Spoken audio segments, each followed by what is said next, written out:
This is Dinosaur World, a 3D experience where you can explore the Jurassic period 145 million years ago.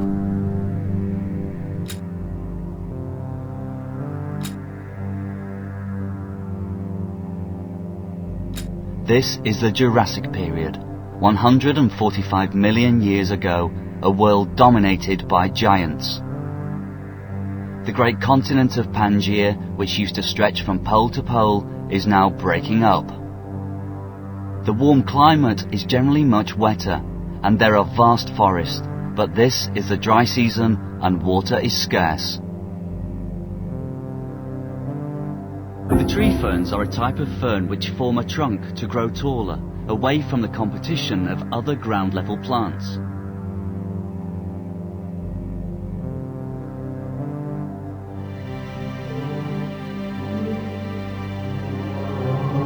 This area is a mossy plain. Horsetails, despite being locally common, are generally a group in decline. Some kinds, though, survive until the present day, especially in damp areas. It will be many millions of years before grass will evolve, and open spaces such as this are quickly colonized by horsetails and ferns instead. These extraordinary monkey puzzle, or Araucaria trees, are well protected against browsing sauropods. The trunks and branches are armoured, and the leaves are very tough and spiky. Diplodocus avoid them, unless there is really nothing better to eat. Diplodocus are a kind of sauropod, the largest land animals ever to have lived. They grow up to 45 meters long and can weigh 25 tons. Herds of them dominate and shape the Jurassic landscape. This giant could be up to 60 or more years old. She's one of the herd leaders, selecting the route across the plains to the next patch of trees. The water that floods these plains has evaporated, leaving just tiny pools. These pools are the only source of water in the dry season, and dinosaurs congregate around them to drink. This volcanic feature is called a fumarole. It is a crack in the ground in which steam and gas can escape. The steam dissolves minerals from the surrounding rock.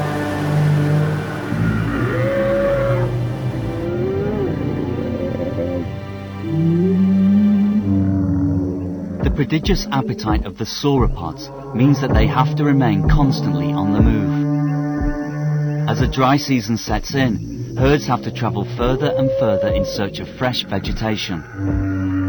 The young Diplodocus spend their vulnerable early years browsing under the cover of the forest.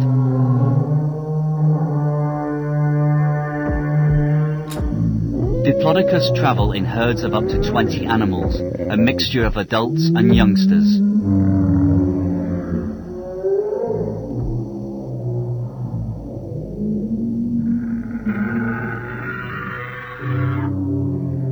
These rocky outcrops, formed by erosion, provide cover for predators stalking nearby sauropod herds.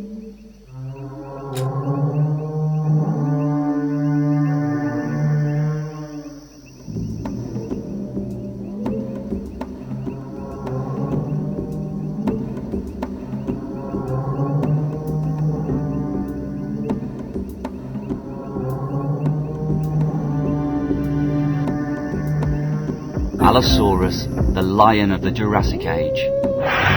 Up to 12 meters long and weighing 3 tons when fully grown, nothing can rival these predators. They are the only animals big enough to threaten an adult sauropod. Allosaurs have a very good sense of smell, and also listen out for the low rumble of sauropods on the move. Although most of the time they will take easier prey, such as mammals and young dinosaurs, a herd of giant sauropods on the move is difficult to resist.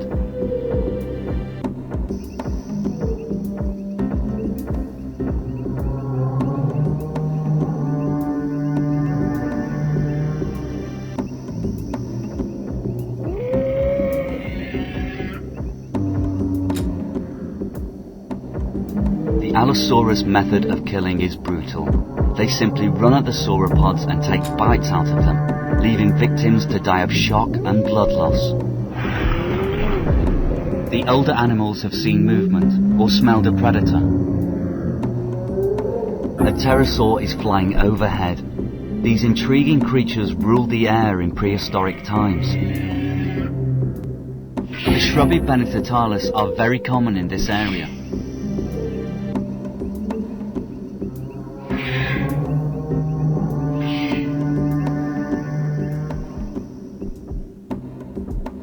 This is one of the most famous dinosaurs, Stegosaurus. It is from a group of armored dinosaurs, some of which had spikes as well as plates down the back, or even just spikes. The plates really formed a single row, although they were set alternately slightly to the left and right of the midline. The function of the Stegosaur's plates has been a matter of debate ever since they were discovered.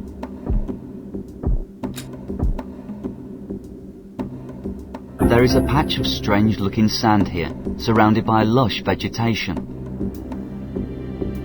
In the middle of the quicksand is a Stegosaurus.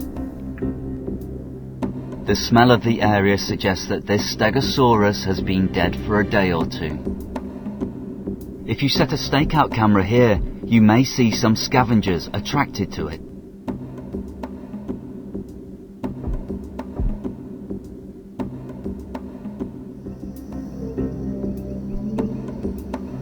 The occasional bones scattered around this area may one day become fossils.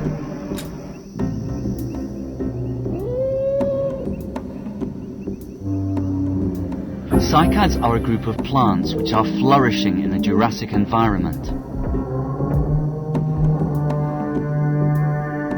These natural rock arches are formed by wind erosion.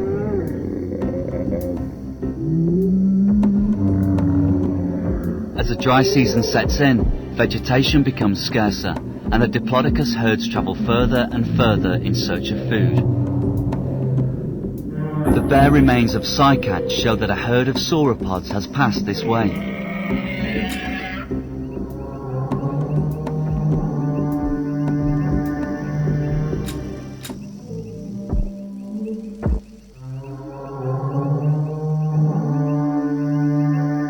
This sandy path is a dried-up riverbed.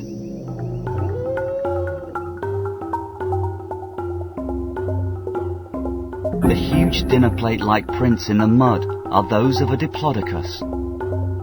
Beside them are some smaller prints with 3 toes. This means that an Allosaurus has passed this way too.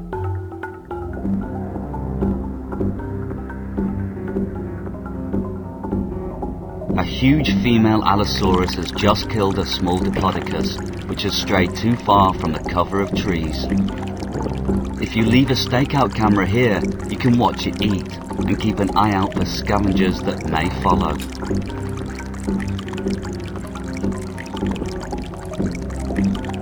Terrified bellows of an Allosaurus ring out from the area of the quicksand. Find where to go on the electronic field guide map. Water from the volcanic slopes above pours down here in the wet season.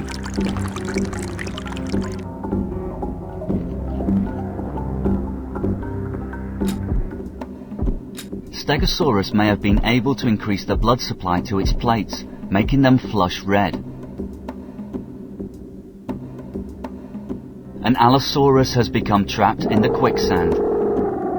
Occasionally it struggles violently, but this only serves to make it sink more deeply into the sand. The Allosaurus must have been attracted by the smell of decaying meat. Smaller animals may have been able to scavenge safely, but for the Allosaurus it might be a fatal mistake.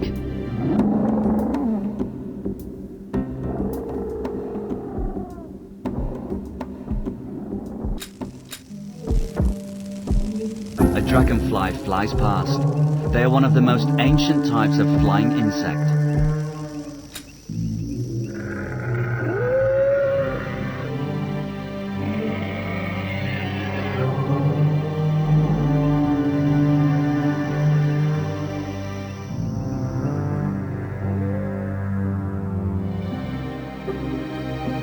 redwood trees dominate the forests on this dry landscape. Beneath them grow ferns, which can tolerate the dark conditions under the canopy. Both are well adapted to cope with outbreaks of fire. The huge conifers have very thick bark to protect them, whilst the ferns can easily regrow from their underground storage roots. This tree has been blown over in a storm. Redwoods can produce little shoots from the base, unlike other conifers. Because of these, when a giant redwood falls, it can leave behind a ring of small shoots to take over its space.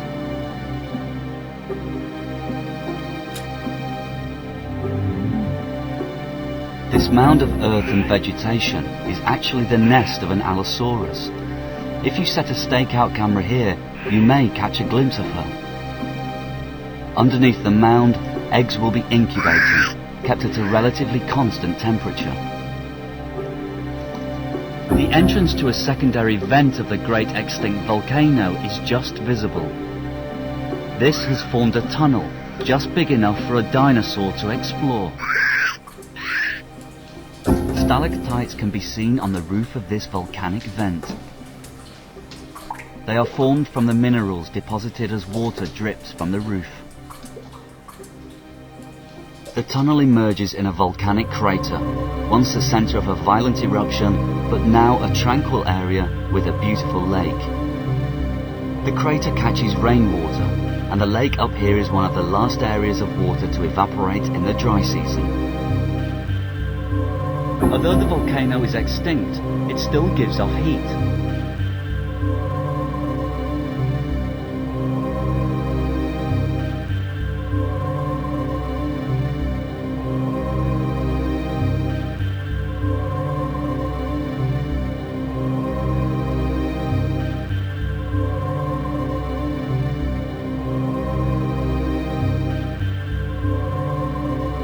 Flies are gathering above a patch of vegetation. They seem to have detected something on the ground there. This little skeleton is all that remains of a mammal.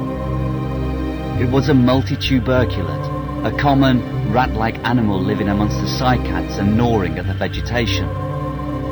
Although some multituberculates were larger and ground-living, this one was a shy creature, only coming out at night. The sound of a rock fall is heard coming from the desert region.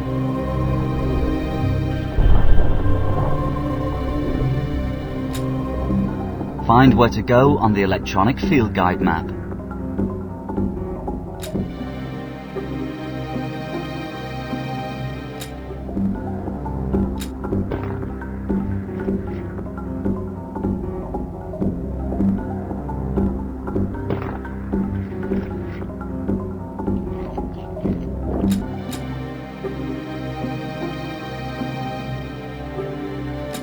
Allosaurus teeth are designed to slice through meat.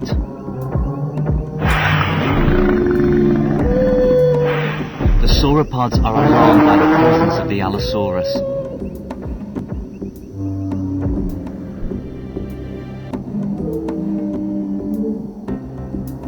The earth tremor has caused a rock fall in front of the cliff. Pterosaurs swoop low over the cliff. It might be possible to tag one with a camera and see the world from its point of view.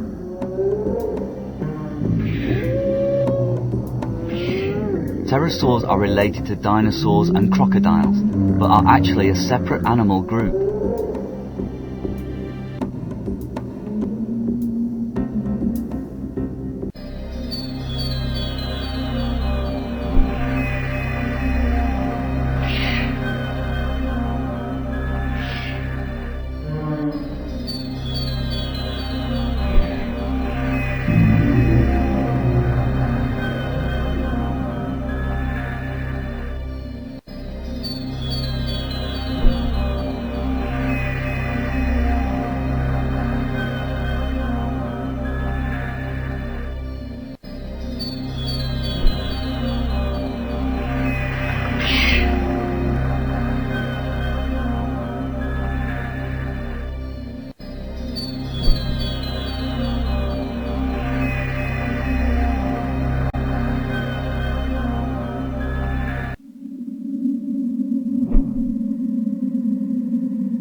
Until now, you have only been exploring the environment.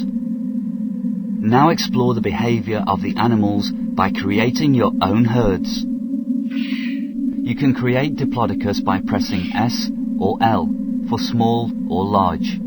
You can create Allosaurus by pressing A. The keys are explained in the control section of the electronic field guide.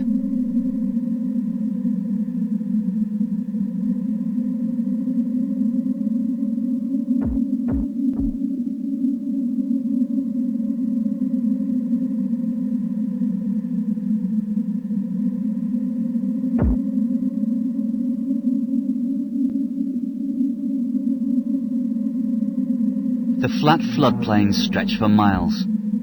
In the wet season, they would be giant lakes.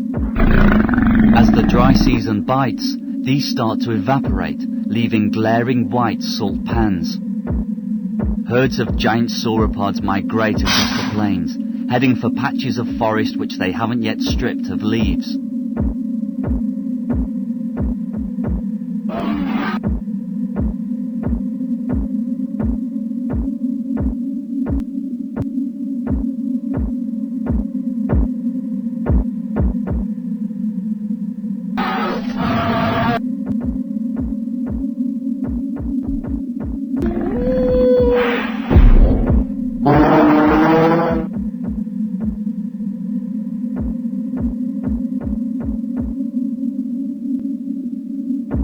By getting the herd moving, the Allosaurus can pick out any stray youngsters or slow-moving adults.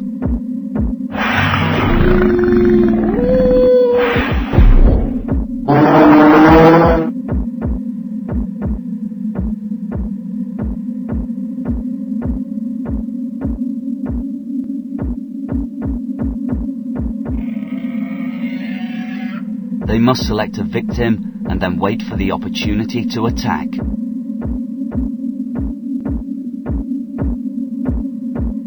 The attack is successful.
Although it is a formidable hunter, the prospect of a free meal like this carcass is always welcome for an Allosaurus, especially if it is weakened by any injuries.